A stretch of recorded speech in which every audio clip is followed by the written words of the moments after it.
बहुत बहुत नमस्कार आप सभी को। स्वागत है आप सभी का हमारे इस यूट्यूब प्लेटफॉर्म पर। आई होप आप सभी स्वस्थ होंगे। आज के इस चर्चा सत्र में हम लोग बातचीत करेंगे संविधान संशोधन अधिनियम पर, यानी कॉन्स्टिट्यूशनल अमेंडमेंट एक्ट पर। लेकिन इस पर बात करने से पहले एक बात समझिए कि क्या भारत का संविधान संशोधनीय है या नहीं। तो एक बात हमेशा ध्यान रखिएगा कि संविधान ऐसा होना चाहिए जिसमें संशोधन हो सके, क्योंकि संविधान में यदि संशोधन हो सकेगा तभी संविधान परिवर्तनों को स्वीकार कर सकेगा। अगर संविधान ऐसा है जो कि स्टैटिक डॉक्यूमेंट है, यानी पत्थर की लकीर है, उसमें संशोधन नहीं हो सकता है, तो वो परिवर्तन के दबाव के साथ नष्ट हो जाता है। इसीलिए संविधान ऐसा होना चाहिए जो परिस्थितियों के अनुसार, समय के अनुसार अपने आप को ढाल सके। और भारत का संविधान के लिए एक बहुत बढ़िया बात है कि भारत का संविधान ऐसा है जो समय और परिस्थितियों के अनुसार अपने आप को ढाल सकता है, यानी संविधान संशोधनीय है। एक बात यहाँ पर और ध्यान रखना है कि संशोधन के लिहाज से दो प्रकार के संविधान होते हैं। आपने इस बात को पढ़ा भी होगा, मैं रिवाइज कर दे रहा हूँ कि संशोधन के लिहाज से दो प्रकार के संविधान होते हैं। एक को आप कहते हैं कठोर संविधान और एक को आप कहते हैं लचीला संविधान। कठोर संविधान का अर्थ ये होता है कि ऐसा संविधान जिसमें या तो संशोधन संभव न हो या तो संशोधन बहुत कठिन हो, उसे कठोर संविधान कहते हैं। लचीला संविधान का मतलब होता है कि ऐसा संविधान जिसमें संशोधन बहुत सरलता से हो जाए, उसे फ्लेक्सिबल कॉन्स्टिट्यूशन या लचीला संविधान कहते हैं। संघात्मक व्यवस्था में संविधान कठोर होते हैं, क्योंकि संघात्मक व्यवस्था में केंद्र और राज्य दोनों होता है, तो संशोधन के लिए केंद्र राज्य दोनों की सहमति की आवश्यकता होगी, तो ये प्रक्रिया कठिन हो गई। इसलिए संघात्मक व्यवस्था में संविधान कठोर होते हैं। एकात्मक व्यवस्था में एक ही सरकार होती है, केंद्र सरकार, तो सिर्फ केंद्र सरकार की इजाज़त से ही संविधान संशोधन हो जाएगा, इसलिए वहाँ संविधान लचीले होते हैं। लेकिन भारत की व्यवस्था संघात्मक होने के बावजूद भारत देश में संविधान न तो पूर्णतः कठोर है न तो पूर्णतः लचीला है, बल्कि भारत देश में कठोरता और लचीलापन का सम्मिश्रण है। यानी भारत का संविधान कठोर भी है और भारत का संविधान लचीला भी है। क्यों ऐसा कहा जाता है? ऐसा इसलिए कहा जाता है क्योंकि भारत के संविधान की कुछ बातें ऐसी हैं जिसमें परिवर्तन करने के लिए टफ प्रक्रिया है, यानी कठिन प्रक्रिया है, यानी केंद्र और राज्य दोनों की सहमति की आवश्यकता होती है। और संविधान की कुछ बातें ऐसी हैं जिसमें संशोधन करने के लिए सरल प्रक्रिया है, यानी अकेले केंद्र संशोधन कर सकता है। तो संविधान की ऐसी बातें जिसमें संशोधन की प्रक्रिया जटिल है, वो संविधान की कठोरता को दर्शाता है। और संविधान की ऐसी बातें जिसमें संशोधन की प्रक्रिया बहुत ही लचीली यानी आसान है, वो लचीलापन को दर्शाता है। तो इसीलिए कहा जाता है कि भारत का संविधान आंशिक रूप से कठोर है या आंशिक रूप से लचीला है। या ये भी आप कह सकते हैं कि भारत का संविधान कठोर और लचीला दोनों है।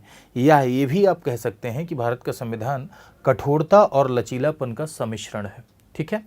खैर, ये संविधान संशोधन अधिनियम पढ़ेंगे तो ये चीज़ें और थोड़ी सी स्पष्ट हो जाएंगी आपके लिए। तो देखिए, संविधान में संशोधन हो सकता है, ये बात स्पष्ट हो गई, क्योंकि भारत का संविधान एक ऐसा संविधान है जो ग्रोइंग डॉक्यूमेंट है, यानी गतिशील दस्तावेज है, डायनेमिक है, यानी समय के साथ संविधान ग्रो करता है। ऐसा नहीं है कि पत्थर की लकीर है। और संविधान होना भी ऐसा चाहिए कि समय के साथ ग्रो करे, तभी परिवर्तनों को स्वीकार कर पाएगा, क्योंकि समाज में लगातार परिवर्तन हो रहे हैं। एक ज़माना था कि आप चिट्ठी भेजते थे, है ना, और आज ज़माना है इधर से आप मैसेज करते हैं, उधर से ब्लॉक हो जाते हैं। तो आज ऐसा ज़माना है।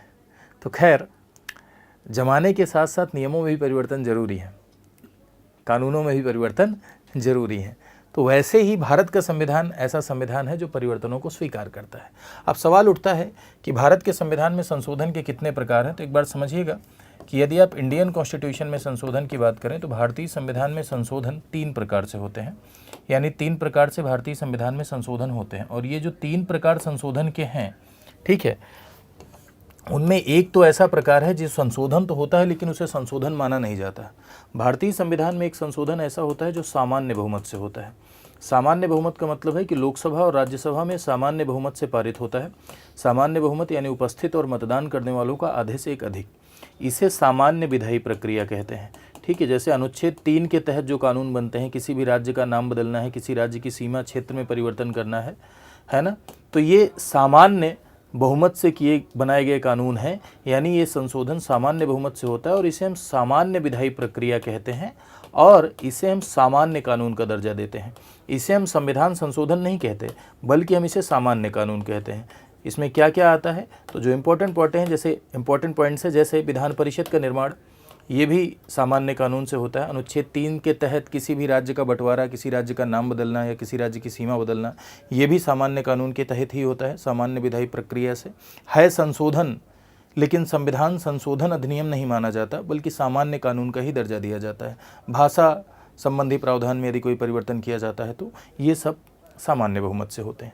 अब आप सोच रहे होंगे कि सर ये संशोधन है। हाँ, है संशोधन, लेकिन इसे संविधान संशोधन अधिनियम की श्रेणी में नहीं रखा जाता, यानी संविधान संशोधन की संज्ञा नहीं दी जाती, बल्कि इसे सामान्य कानून कहा जाता है। अब जैसे मान लीजिए उत्तर प्रदेश को आप 2 भाग में बांटेंगे, तो अभी पहली अनुसूची में 28 राज्य लिखा है, 2 भाग में बांटेंगे तो एक और राज्य बढ़ेगा ना, तो पहली अनुसूची में 29 राज्य लिखना पड़ेगा ना, तो संशोधन तो करेंगे ना। यस, लेकिन क्या उसे संविधान संशोधन मानेंगे? नहीं।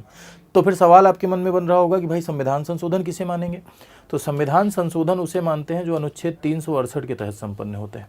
यानी अनुच्छेद 368 के तहत संविधान में जब संशोधन किया जाता है तो उसे संविधान संशोधन अधिनियम की संज्ञा देते हैं।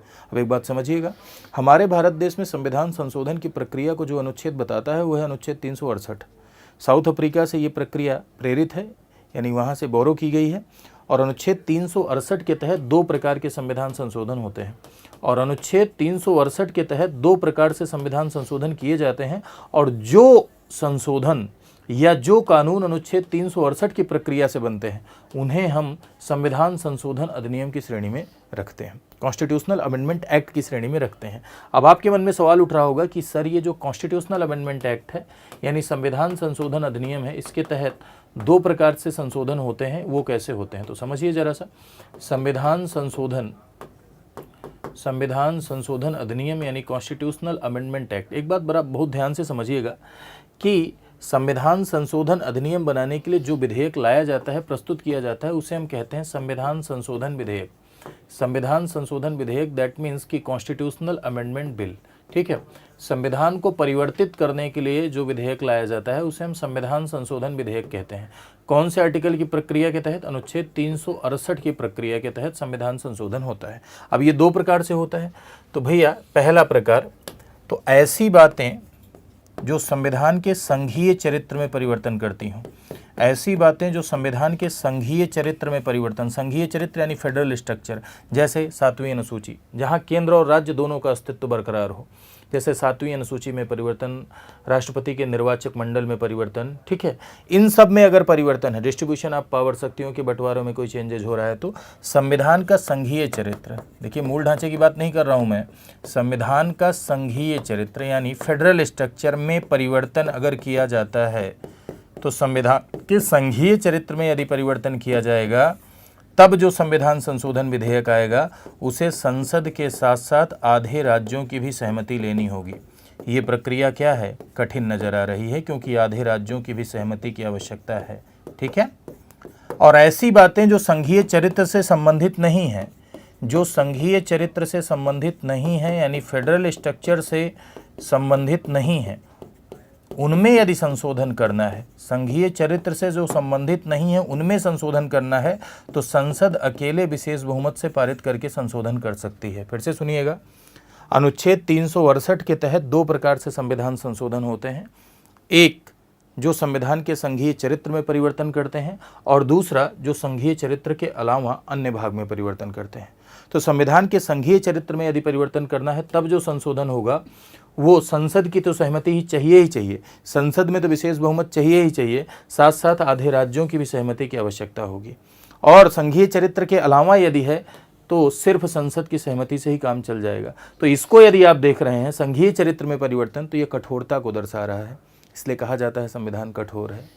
इसे आप देख रहे हैं तो अकेले संसद संशोधन कर ले रही है, और इसे अभी आप देखे थे कि अकेले संसद सामान्य कानून बनाकर संशोधन कर ले रही। इन दोनों के आप देखते हैं तो ये लचीलापन को दर्शाता है, इसीलिए कहा जाता है कि भारत का संविधान कठोर और लचीला दोनों है।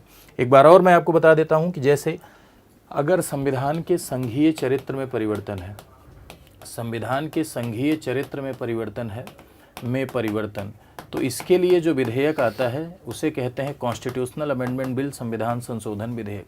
ये संसद के किसी भी सदन में आ सकता है, चाहे लोकसभा में लेके आइए चाहे राज्यसभा में।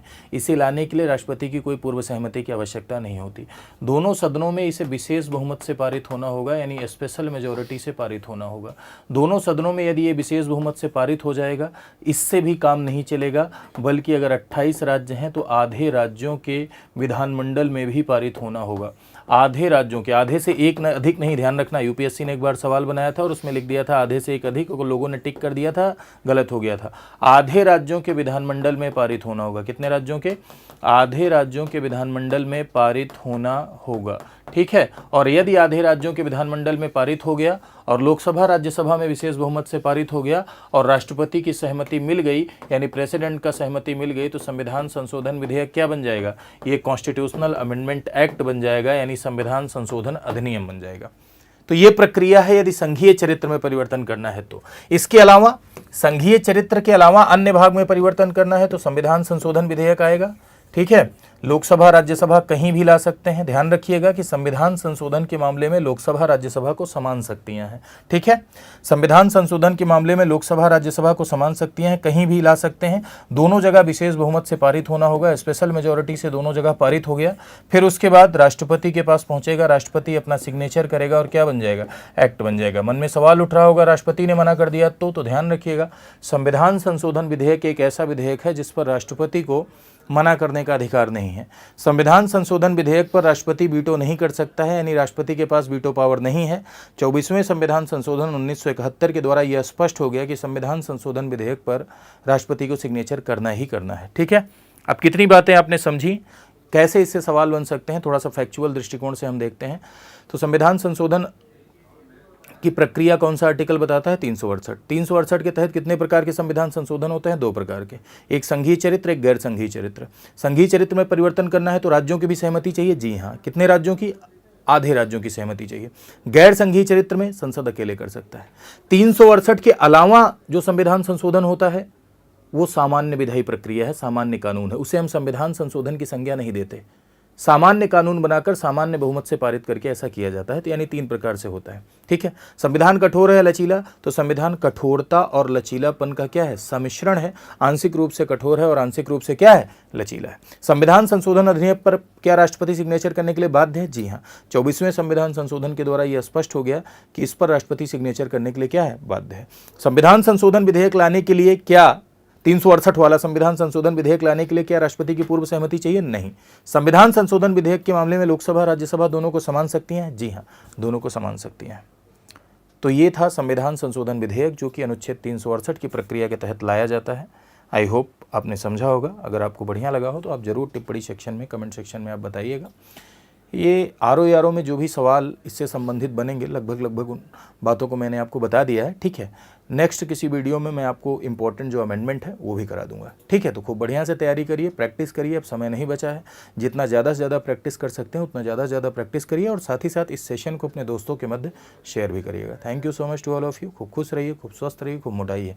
मोटाने का अर्थ फूलना नहीं है, मोटाने का अर्थ भी हेल्दी यानी स्वस्थ रहिए।